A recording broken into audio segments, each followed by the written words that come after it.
that trust process. They're already there. So been in 6 years. When there's a 50-50 swing, yeah, conversations now getting over the line.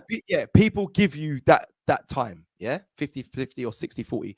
By the end of next season, if you don't have anything, if you're out of every cup, right, then I'm sorry, there is no swing there. There's no fan saying give him another year because you've sure. Have you spoke to any Arteta sexuals?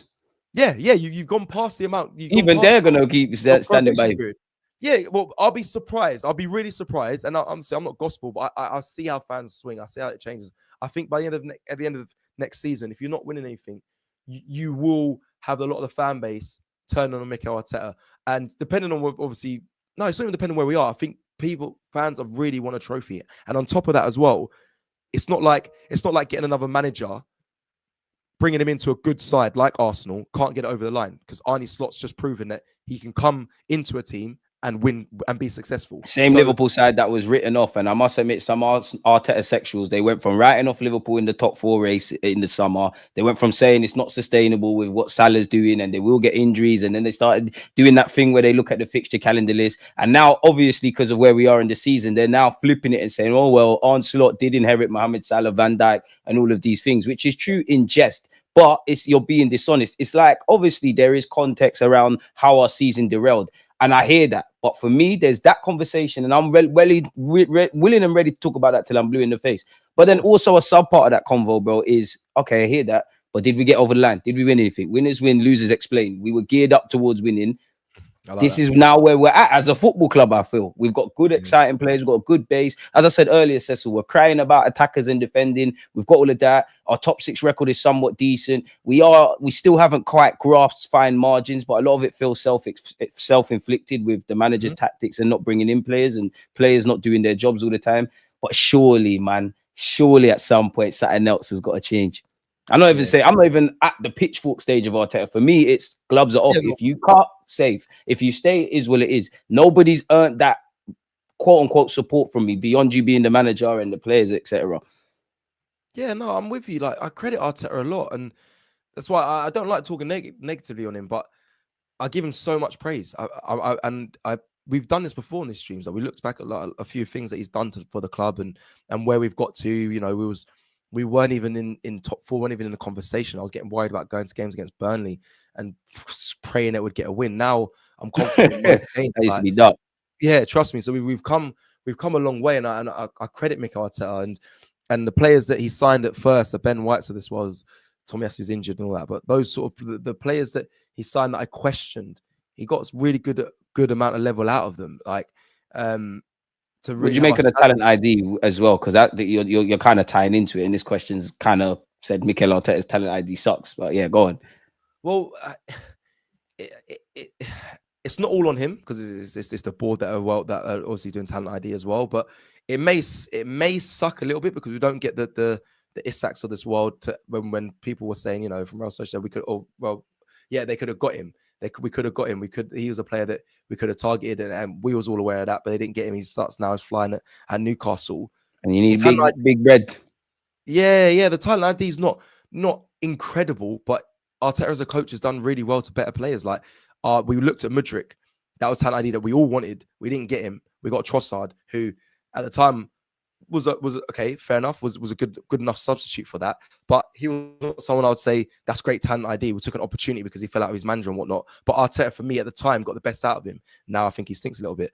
A little bit. Whole team stinks. Exactly. And then again, Caicedo. Like, we wanted, to be fair, Caicedo was not too bad for Chelsea at the start of the season. But Caicedo, we ended up getting Jorginho. Again, another opportunity that kind of arose. It's not good talent ID, but we made the most of it. Jorginho, for me, I think stepped in and done well, especially this season. Out of all the Chelsea players rejects that we signed, he hasn't been too bad. So the talent ID may not be great, but Arteta, I think, has done well with some of these players. I mean, the talent ID of Ramsdale at the time, listen, it stinks now, but he was really good when he was at Arsenal, was in team of the season. Done well to find him. That might be down to, obviously, the goalkeeper coach, Inaki Kanya. But if I go to, again, the Ben Whites of this world, I did not want Ben White. I thought, what the hell is this? But then Gabriel Magalhaes, another one. Gabriel Magalhaes. I know he's not flavour of the month. Wonder God.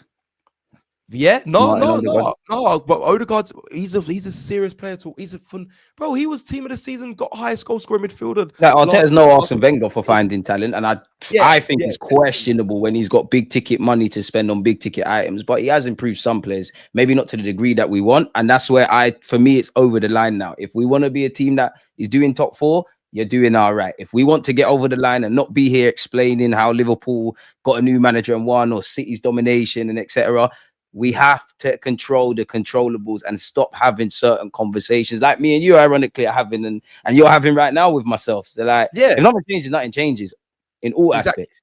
In all aspects, and again, let's just finish off on talent ID. Like that's not to take to discredit some of the bad signings, the Tavares of this world, the Lokongas and all that sort of talent ID. I understand. For me, Arteta doesn't. It's not horrendous talent ID, but it's not great either. So you're just middle ground for me because you've got players that again it surprised me at first, but you've made them into players that I've grown to really love. But then there's also obviously some stinky ones out there, but. Yeah, so he's in the middle ground for me when it comes to talent ID. So yeah, fair as a whole as well. That does not just him. I'll stick some of the board members in that as well.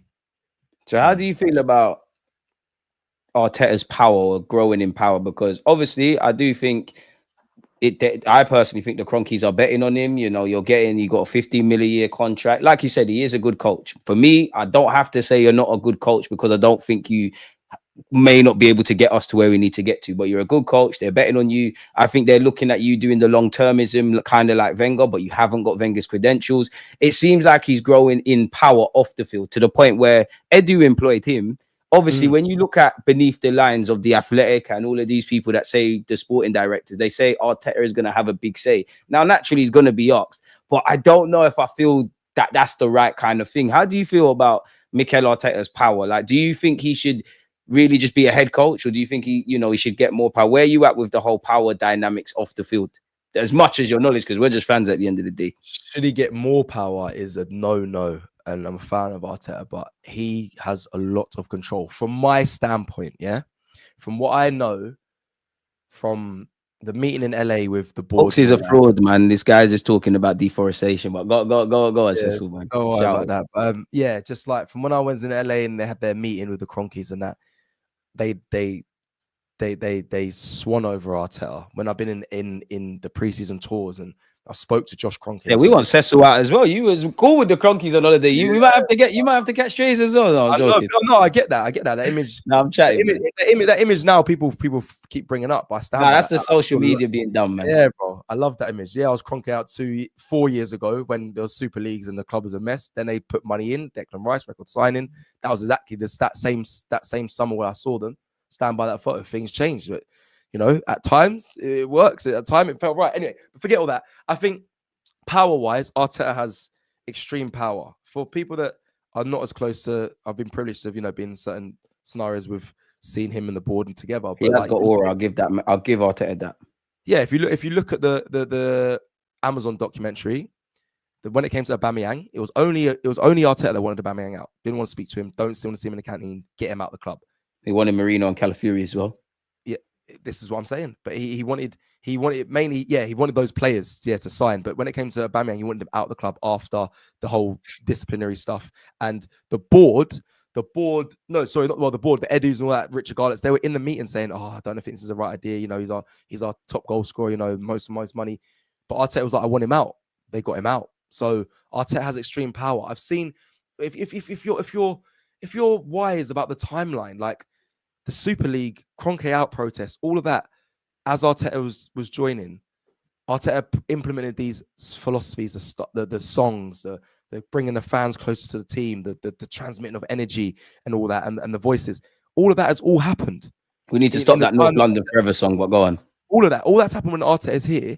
If I'm an owner and I'm sitting at the top thinking, right, they hated us, and now Arteta's got us here, and they don't even talk about us anymore. Granted, they're talking about us right now, but if you're the ownership, you're thinking, wow, this guy, we got to trust, we got to back him, whatever he needs. And I've seen Josh say, well, I've said to him about Arteta, he goes, whatever he needs, we will give him. Like they put full backing behind him. Obviously, granted, some things may not be like as in full backing of, I'll give you £1 billion to spend like Chelsea, but like the support of, okay, what do you need? If we can make it viable and it works financially with our books, we'll get it for you. Like, you're in control. Like, I even think the sporting director, I hope he's not got control over that, Arteta, but I think he'll have a big say in it, because Arteta is very meticulous in the way we play. He talks about it all the time, or the players do, talk about how much detail he gives in every scenario. A sporting director can't just come in and say, and mostly, I've been at football clubs, my sporting director normally is supposed to do the philosophy of how we play and all of that. They give the input to all that. He's not going to have that power with Mikel Arteta. Mikel Arteta is a manager. He's not a coach anymore. And I feel like he sees himself as that guy. I think at times to his detriment, if I'm being honest, because I think a lot of the time.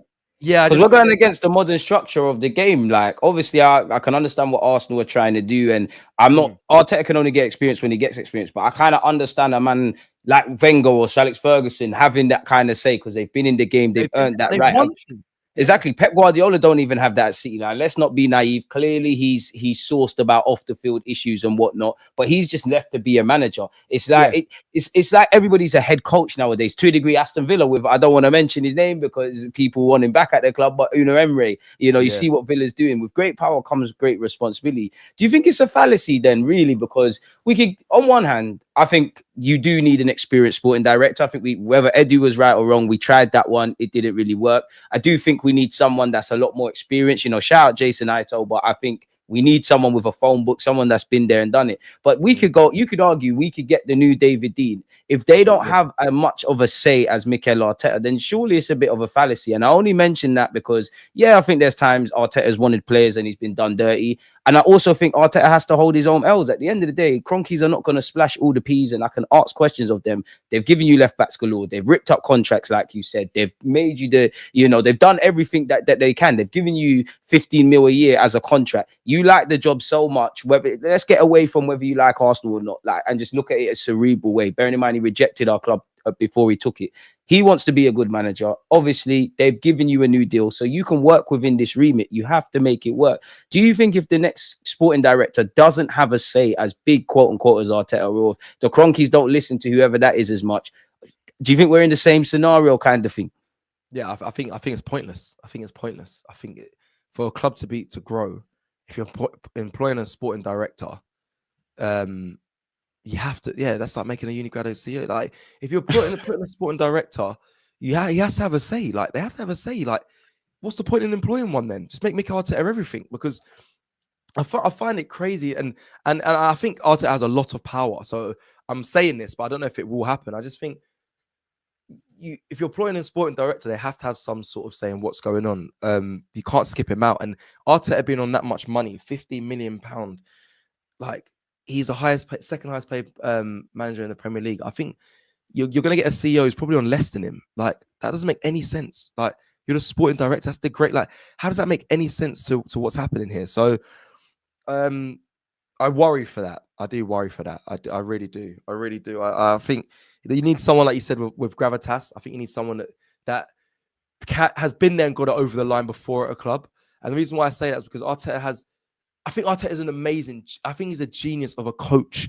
I think he knows the game well and works things out really well. I know someone will say, look at the games we haven't won. Why has he not been a genius in them situations? But I think he's smart when it comes to looking at every facet of a game and building a team around it and getting the best out of them. But I think you need sometimes a bigger head or an older head or a superior head who's been there and one thing, so they can be like, listen, at this stage, there's a thin line between being a genius and being an idiot. Like, I genuinely think that with Arteta.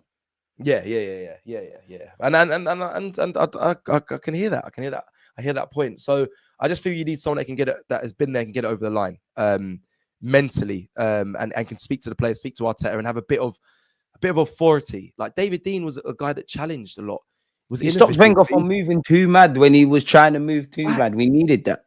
Yeah, and you need someone that can do that, because I think Arteta gets into this deep world of numbers, just everything. And I think sometimes you need someone who's can just pluck him out of it and say, consider this, what about this, think about this, and actually cut through to him, cut through, not just say it and then get overlooked because he's like, nah, my rules go, basically. So yeah. I shout out Yardman, man. Like, shout out Yardman. Make sure you're following Yardman. I need to get him back on the channel. Nah, that's him still.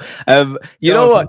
He has said something, and I've already gone to battle with him, but what do you like? He said, please tell me the good that Arteta does, basically. Like, what is it? What would you say to caveat that? Brother, like when we beat Aston Villa, the yard man wasn't that loud. I didn't really hear him, but that's a good thing. Like, Oh, Aston the Villa odd man, they're saying you're selective, brother. like, come on, bro. Like you've been there when we've been in the pits, bro.